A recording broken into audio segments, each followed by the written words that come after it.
Shalom, shalom. What is going on, people? It is Eitan ben Avraham for Aleph Male here in the Holy Land of Israel. We are reading Rav Kook. This is one of the foundational teachings of the philosophy underpinning Aleph Male. It's called a fourfold song. And we're going to jump into it. I'm going to read it, and then I'm going to read it again with some commentary. Okay. This is all about, how Jews understand their relationship to the rest of the world and what it means to be chosen. There is one who sings the song of his own life, and in himself he finds everything, his full spiritual satisfaction. There is another who sings the song of his people. He leaves the circle of his own individual self because he finds it without sufficient breadth, without an idealistic basis. He aspires toward the heights, and he attaches himself with a gentle love to the whole community of Israel. Together with her, he sings her songs. He feels grieved in her afflictions, and he delights in her hopes. He contemplates noble and pure thoughts about her past and her future, and probes with love and wisdom her inner spiritual essence. There is another who reaches toward more distant realms, and he goes beyond the boundary of Israel to sing the song of man.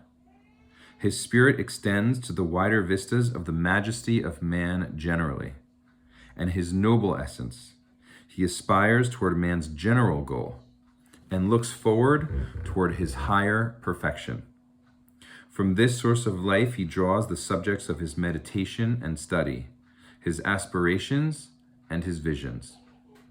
Then there is one who rises toward wider horizons until he links himself with all existence, with all God's creatures, with all worlds, and he sings his song with all of them.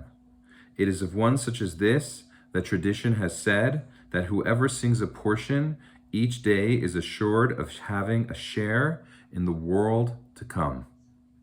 And then there is one who rises with all these songs in one ensemble, and they all join their voices.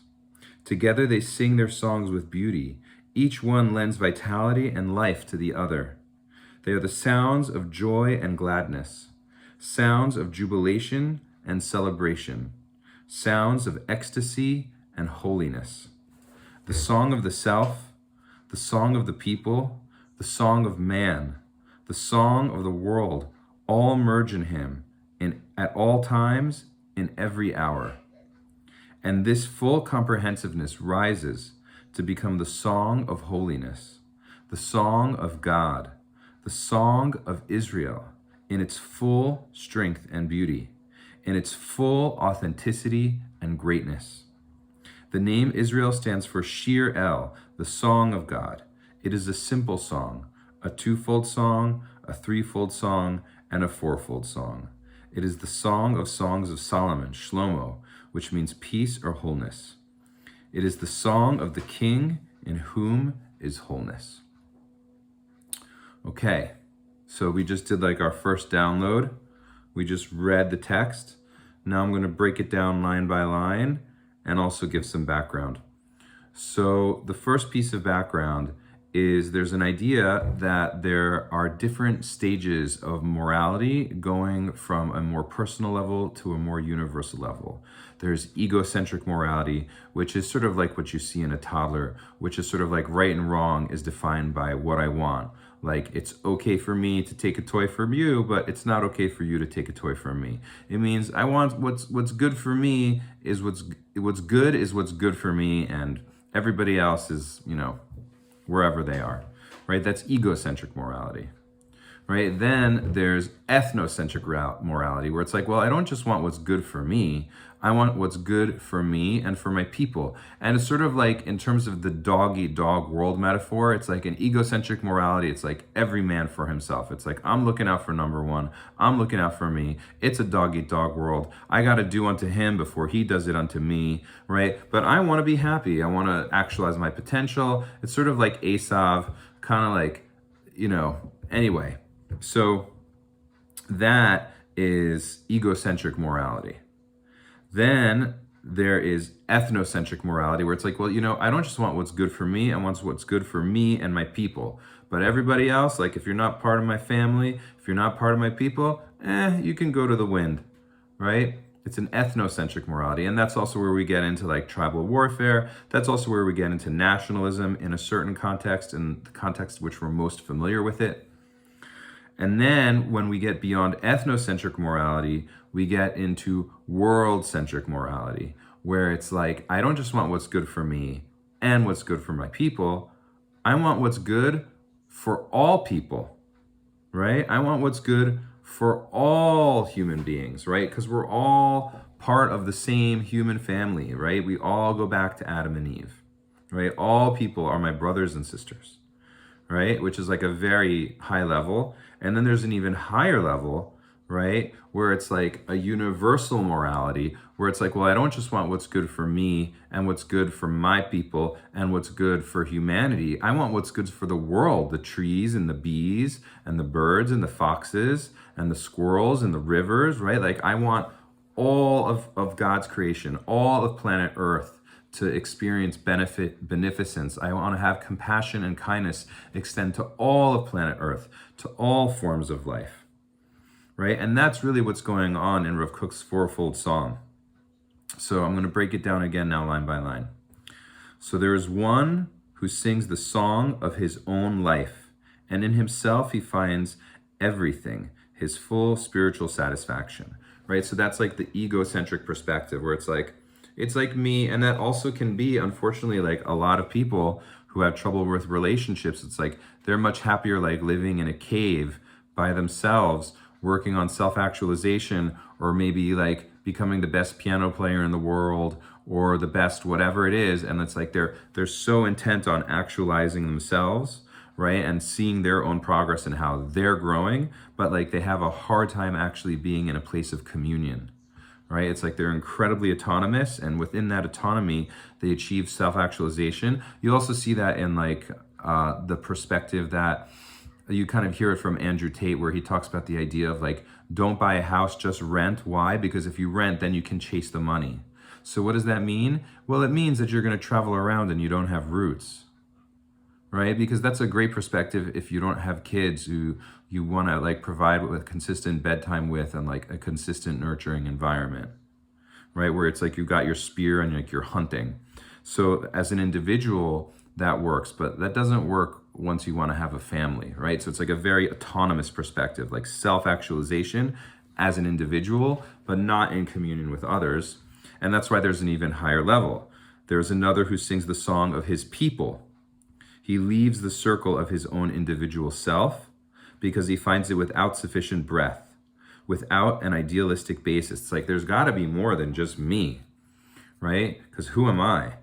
He aspires toward the heights, and he attaches himself with a gentle love to the whole community of Israel. Now, obviously, Rav Kook is Jewish, so what's his people? His people are the people of Israel, right? But this also could apply to people who are Irish, or people who are American, or whatever sort of tribe they identify with, right? Together with her, he sings her songs. He feels grieved in her afflictions and delights in her hopes. He contemplates noble and pure thoughts about her past and her future, and probes with love and wisdom her inner spiritual essence. So it's like, it's not just about me, it's about my peeps. It's about my tribe. But at the same time, there are other tribes out there that like, I'm not so into. And that's like where a lot of the world is holding now. And also in terms of like all the leaning towards the right that we're seeing throughout the world, from Brexit to the election of Donald Trump to the new government in Israel to all of the new right-wing governments being elected all over the place, there's really a tendency towards ethnocentrism, towards tribalism, which is a reaction to like the postmodern universalism, which is like deconstructing everything, which is not good either, but there's some baby being thrown out with the bathwater. There's good things about postmodernism, and at the same time, the problem with postmodernism is it's throwing out the good things about tribalism and about like conventional normative reality. It's deconstructing everything, which is also highly problematic. But that's a little bit of an aside. Anyway, Then we go on beyond his people. There is one who rises toward wider horizons until he links himself with all existence, with all God's creatures. Oh, wait, I skipped a line. Excuse me. Rewind. We're now we're going beyond the people to mankind. There is one who reaches toward more distant realms, and he goes beyond the boundary of Israel to sing the song of man. His spirit extends to the wider vistas of the majesty of man generally and in his noble essence. He aspires toward man's general goal and looks forward toward his higher perfection. From this source of life, he draws the subjects of his meditation and study, his aspirations, and his visions, right? Like this is like liberté, égalité, fraternity. All men, are endowed with the inalienable right of life, liberty, and the pursuit of happiness. Right? We really see this type of thinking, the brotherhood of man at the advent of the Enlightenment, historically speaking. And so Rav Kook is bringing that, like, as a rabbi, one can think about themselves, one can think about themselves as part of their people, but also one can think about themselves as part of mankind, that in terms of their identity, in terms of who they are, they're not just an individual and they're not just a Jew, they're part of humanity. Then there is one who rises towards wider horizons until he links himself with all existence, with all God's creatures, with all worlds, and he sings his song with all of them. It is of one such as this that tradition has said that whoever sings a portion of song each day is assured of having a share in the world to come. May Hashem bless us to sing this song, because this is where it's like we don't just want to hook up ourselves and our people and mankind. We want to hook up the animals, right? Like we want to make sure that like all creatures are experiencing beneficence and no unnecessary suffering. It's like our circle of compassion just gets bigger and bigger and bigger until it's including all creatures. That's like the universal morality. And then Rav Kook says something really, really deep, because you see a lot of people, what they would do is they would stop here and be like, okay, so that's it. Like universal morality is where it's at, right? That's what we want to go for. And that's sort of like the John Lennon, like imagine there's no countries, right? And it's sort of like this global perspective where it's like borders aren't really real. They're just lines on a piece of paper. And really, Kurt Vonnegut's like concept of the Grand Falun, that like the way in which we identify ourselves as part of particular groups of people is all constructed nonsense. And Rav Kook, and so it's like, where are we going? We're going like, okay, so let's just stick to the universal. But the problem with sticking to the universal is that it ignores the particulars, because guess what? The particulars are real, right? It's not about transcending and disassociating. It's about transcending and including, to throw a nod towards Ken Wilber, right? What we're doing, we're not saying, okay, like it's like universal and forget the individual and forget like your people and forget like mankind. It's like all about the universal, and there's some science fiction books. There's a series called Metatropolis, in which this perspective of universality is taken to the point that like forests and even like storms, like weather patterns, because they're part of the earth, have like political rights. Like forests and storms and clouds all have political rights. Like we got to respect everybody and everything, right? So that's like this universalism taken to like a crazy, crazy extent, but you can follow the logic, right? Because really like storms, right? Well, they are also affected by creatures and affect creatures, and they're part of the web of life. And since all of the web of life is sacred, then we need to acknowledge storms. Now that's crazy, right? So I wouldn't say that, according to the Torah, storms are not made in the image of God. But the point being that you have to acknowledge the particulars. It's not just about universalism. It's about the individuals. It's about the families. It's about the communities. It's about the peoples. It's about the countries. It's about, every single level. And that's where Rav Kook comes and says, and then there is one who rises with all these songs in one ensemble, and they all join their voices. Together they sing their songs with beauty. Each one lends vitality and life to the other. They are sounds of joy and gladness, sounds of jubilation and celebration, sounds of ecstasy and holiness. The song of the self, the song of the people, the song of man, the song of the world, all merge in him at all times and every hour. right? So it's like I'm able to hold that on the one hand, I'm an individual, and on the other hand, I'm also able to hold that I'm a Jew, and I'm able to hold that I'm a human being who's part of all of mankind, and I'm able to hold that I'm part of the web of life, right? I'm holding all of those, right? And I'm not erasing them, right? And I'm able to acknowledge my particularity and see it in a universal context without erasing the particular. And I'm also not being blinded by my particularity in such a way that I can't see the universal context. It's a two-way street. It's both. It's the universal and the particular. And this full comprehensiveness rises to become the song of holiness, the song of God, the song of Israel in its full strength and beauty. So hear this, people. What is Rav Kook saying? He's saying that the song of God, the song of Israel in its full strength and beauty, in its full authenticity and greatness, is this universal perspective, right? That what it means to be a Jew is, on the one hand, to have those roots, those unshakable roots in Torah and mitzvot and Mount Sinai, and like my identity as a Jew, but at the same time, that my heart is universal, right? That my love extends to all, that my care extends to all, that my concern and my compassion extends to all. The name Israel stands for Shir El, the song of God. It is a simple song, a twofold song, a threefold song, and a fourfold song. It is the song of songs of Solomon, Shlomo, which means peace or wholeness. It is the song of the king in whom is wholeness, right? And that is the perspective, right? That is the Torah that is needed for our times, because we are so fractioned as a people. And when I say people, I'm talking about the world. Like, on the one hand, social media and the internet has brought us together in ways that we never imagined. But at the same time, it's created a neo-tribalism in which people are constructing these identities, and then, whether it's digitally or in reality, going to war with other tribes. And what we're losing is the love.